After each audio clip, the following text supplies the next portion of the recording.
Ya, terima kasih Datuk Yang di-Pertua kerana diberi kesempatan untuk turut mengambil bahagian dalam perbahasan ini. Saya ingin tegaskan di dalam Dewan Undangan Negeri Yang Mulia ini bahawa Kerajaan Negeri Pulau Pinang memandang serius kenyataan yang dikeluarkan oleh Menteri Besar Kedah yang mana sekiranya tidak berhati-hati dengan ucapannya, ia boleh mendedahkan beliau kepada kesalahan di bawah Akta Hasutan kerana ia menimbulkan perasaan kurang senang dalam kalangan penduduk kedua-dua negeri. Malah adalah dimaklumkan bahawa perkara ini, kalau Menteri Besar Kedah seserius-seriusnya, boleh bawa perkara ini ke mahkamah. Seperti mana saya sebut banyak kali dalam Dewan ini, setiap kali Menteri Besar Kedah mencabar negeri Pulau Pinang, saya mencabar balik jumpa di mahkamah. Tetapi tak pernah Kedah ambil tindakan undang-undang terhadap negeri Pulau Pinang.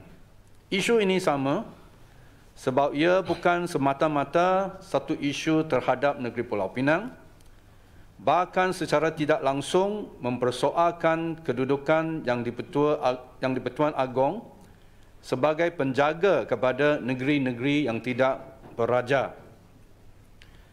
Perkara ini merupakan satu persoalan undang-undang yang serius dan seperti saya katakan tadi, Menteri Besar Kedah dipelawa untuk memperkukuhkan kenyataan beliau dari aspek perundangan di mahkamah, iaitu forum yang lebih sesuai bagi membolehkan kedua-dua kerajaan negeri diberi peluang untuk menghuraikan kedudukan undang-undang yang lebih jelas berhubung dengan perkara berkaitan. Semata-mata berpandukan kepada sebuah buku yang ditulis oleh sejarawan R. Boni. Di dalam bukunya, seperti Ketua Pembangkang kata, ada pihak yang suka memetik satu dua perkara dan buat kesimpulannya. Cuma dengan memetik dari buku The Search for Security and Independence, Kedah 1771 hingga 1821 adalah tidak wajar digunakan sebagai bukti kukuh bagi merendahkan atau mengatasi perlembagaan persekutuan yang telah mengemukakan kedudukan undang-undang berkaitan kedaulatan negeri Kedah dan juga negeri Pulau Pinang. Sebaliknya, dengan berkuat kuasanya Perlembagaan Persekutuan pada tahun 1957, suatu perundangan yang tidak dapat dinafikan ialah kedudukan Pulau Pinang sebagai satu negeri yang ada kedaulatannya diperkukuhkan. Perkara ini telah diperlihatkan melalui pengubahan undang-undang di bawah Perlembagaan Persekutuan secara khusus dalam fasa 2 perkara 1 Perlembagaan Persekutuan.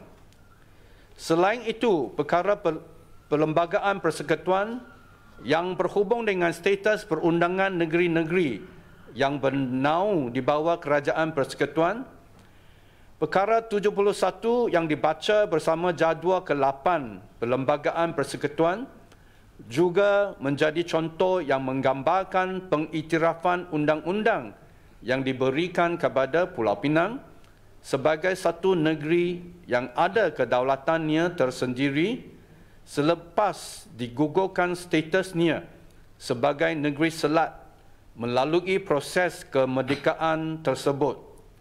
Status untuk suatu negeri itu yang turut termasuk negeri Pulau Pinang untuk menikmati dan melaksanakan kedaulatannya seperti mana diperuntukkan dalam perlembagaan suatu negeri itu boleh dilihat dalam perkara 71 Perlembagaan Persekutuan. Sebagai tambahan, perkara 88 Perlembagaan Persekutuan juga secara tidak langsung memberi pengiktirafan kepada negeri yang tidak beraja seperti negeri Pulau Pinang, menguatkuasakan hak dan kedaulatannya seperti negeri-negeri lain bagi maksud kawalan ke atas tanah negeri. Sebagai tambahan, melalui perjalanan kuasa-kuasa perlembagaan, berhubung persembadanan yang termaktub di bawah perkara 2, Perlembagaan Persekutuan, Akta Kedah dan Pulau Pinang, pengubahan sempadan 1985, Akta 325, boleh dijadikan sandaran kukuh berhubung kedaulatan Pulau Pinang sebagai sebuah negeri yang mana Akta 325 ini berhubung dengan persetujuan pengubahan sempadan dibuat di antara negeri Kedah dan negeri Pulau Pinang, dan akta ini dibuat tertakluk kepada persetujuan Majlis Raja-Raja. Dengan merujuk kepada Seksyen 3 Akta 325, peruntukan tersebut juga jelas memperuntukkan negeri Kedah hanya mempunyai bidang kuasa ke atas kawasan yang telah diserahkan oleh negeri Pulau Pinang kepadanya di bawah akta ini. Oleh itu, kedaulatan negeri masing-masing adalah setakat di kawasan persembadanan yang telah pun dipersetujui antara kedua-dua negeri selaras dengan perkara 2 Perlembagaan Persekutuan. Saya rasa hujaan dari Yang Berhormat Ketua Pembangkang dari Ahli Pematang Pasir telah menjelaskan dengan terangnya isu di antara sejarah dengan perundangan moden ini. Jadi tak perlu dipertikaikan. Kalau mau dipertikaikan banyak sejarah, boleh dipertikaikan untuk digunakan bagi tujuan masing-masing.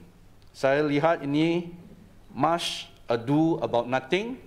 Tetapi Dewan ini memang memandang serius terhadap apa yang disuarakan oleh Menteri Besar Kedah, dan negeri Pulau Pinang akan mempertahankan kedaulatan kita sekiranya dicabar. Akhir kata, saya akan mengarahkan Exco Pelancongan untuk memajukan satu tapak pelancongan yang mempunyai banyak sejarah, iaitu batu sempadan di Kampung Paya Sementor, Pinang Tunggal, SPU, di mana didirikan satu batu sempadan mengikut perjanjian British dan Siam 1909, di mana sebelah selatan sungai adalah pada masa itu tanah British. Di tebing utara Siam.